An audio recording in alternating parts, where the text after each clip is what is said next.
This is How the Grinch Stole Christmas by the Doc Seuss. I'm going to wrap this book with a ribbon on it.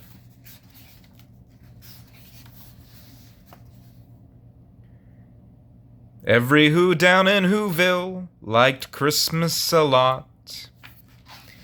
But the Grinch, who lived just north of Whoville, did not.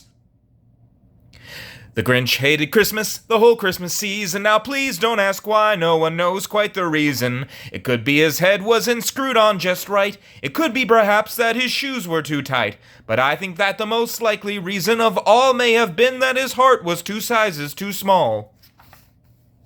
But whatever the reason, his heart or his shoes, he stood there on Christmas Eve hating the Whos, staring down from his cave with a sour, grinchy frown at the warm lighted windows below in their town. For he knew every Who down in Whoville beneath was busy now hanging a mistletoe wreath.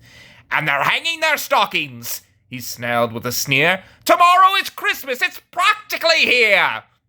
Then he growled with his Grinch fingers nervously drumming, "I must find some way to stop Christmas from coming." For tomorrow he knew all the Who girls and boys would wake bright and early. They'd rush for their toys, and then oh the noise, noise, noise. That's one thing he hated, the noise.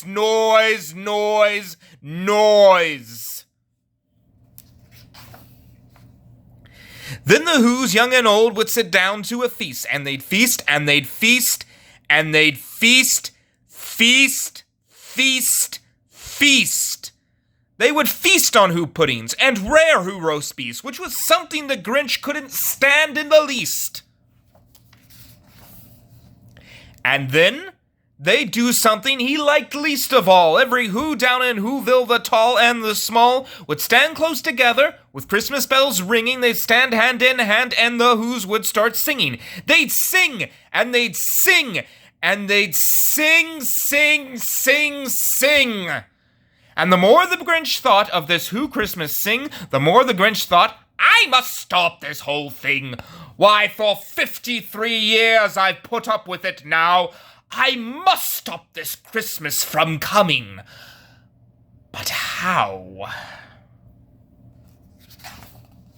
Then he got an idea, an awful idea. The Grinch got an wonderful, awful idea. I know just what to do. The Grinch laughed in his throat, and he made a quick Santa Claus hat and a coat, and he chuckled and clucked.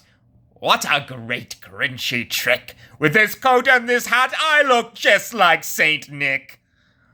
All I need is a reindeer. The Grinch looked around, but since reindeers are scarce, there was none to be found. Did that stop the old Grinch? No, the Grinch simply said, if I can't find a reindeer, I'll make one instead. So he called his dog Max, then he took some red thread, and he tied a big horn on the top of his head. Then he loaded some bags and some old empty sacks on a ramshackle sleigh, and he hitched up old Max. Then the Grinch said, Get up! And the sleigh started down towards the home where the Whos lay a snooze in their town. All their windows were dark, quiet snow filled the air. All the Whos were all dreaming sweet dreams without care. When he came to the first little house on the square, This is stop number 1, the old Grinchy Claus hissed, and he climbed to the roof, empty bag in his fist. Then he slid down the chimney, a rather tight pinch, but if Santa could do it, then so could the Grinch. He got stuck only once for a moment or two, then he stuck his head out of the fireplace flue, where the little Who stockings all hung in a row. These stockings, he grinned, are the first thing to go. Then he slithered and slunk with a smile most unpleasant around the whole room, and he took every present. Popguns and bicycles, roller skates, drums, checkerboards, tricycles, popcorns and plums, and he stuffed them in bags. Then the Grinch very nimbly stuffed all the bags one by one up the chimney. Then he slunk to the icebox. He took the Who's feast. He took the Who's pudding. He took the roast beef. He cleaned out the icebox as quick as a flash. Why, that Grinch even took the last can of Who hash. Then he stumped all the food up the chimney with glee. And now, grinned the Grinch, I will stuff up the tree. And the Grinch grabbed the tree, and he started to shove, when he heard a small sound like the coo of a dove. He turned around fast, and he saw a soul who, little Cindy Lou Who was not more than 2. The Grinch had been caught by this tiny Who daughter, who'd got out of bed for a cup of cold water. She stared at the Grinch and said, "Santa Claus, why? Why are you taking our Christmas trees? Why?" But you know, that old Grinch was so smart and so slick, he thought up a lie, and he thought it up quick. "Why, my sweet little tot," the fake Santa Claus lied, "there's a light on this tree that won't light on one side, so I'm taking it home to my workshop, my dear. I'll fix it up there, then I'll bring it back here." And his fib fooled the child, and he patted her head, and he got her a drink, and he sent her to bed. And when Cindy Lou Who went to bed with her cup, he went to the chimney and stuffed the tree up.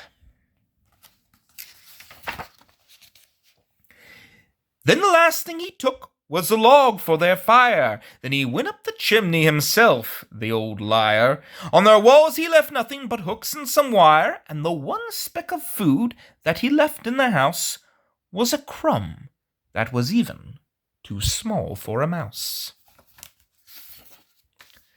Then he did the same thing to the other Who's houses, leaving crumbs much too small for the other Who's mouses. It was dawn, all the Who's still abed, all the Who's still a snooze, when he packed up his sled, packed it up with their presents, the ribbons, the wrappings, the tags and the tinsels, the trimmings, the trappings. 3,000 feet up the side of Mount Crumpet, he rode with his load to the tip-top to dump it. Pooh-pooh to the Who's, he was Grinchiously humming. They're finding out now that no Christmas is coming. They're just waking up. I know just what they'll do. Their mouths will hang open a minute or two. Then the Who's down in Whoville will all cry boo-hoo.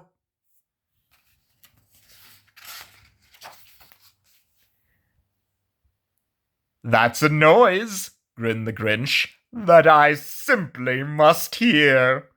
So he paused, and the Grinch put his hand to his ear, and he did hear a sound rising over the snow. It started in low, then it started to grow. But the sound wasn't sad. Why, the sound sounded merry. It couldn't be so, but it was merry, very. He stared down at Whoville, the Grinch popped his eyes, and he shook.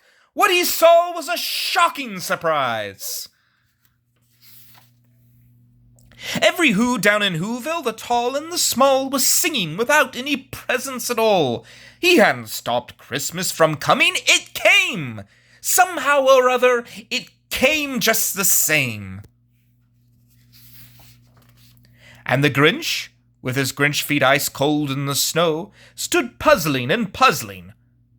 How could it be so? It came without ribbons. It came without tags. It came without packages, boxes, or bags. And he puzzled 3 hours till his puzzler was sore. Then the Grinch thought of something he hadn't before. Maybe Christmas, he thought, doesn't come from a store. Maybe Christmas, perhaps, means a little bit more. And what happened then? Well, in Whoville they say that the Grinch's small heart grew 3 sizes that day. And the minute his heart didn't feel quite so tight, he whizzed with his load through the bright morning light, and he brought back the toys and the food for the feast. And he himself, the Grinch, carved the roast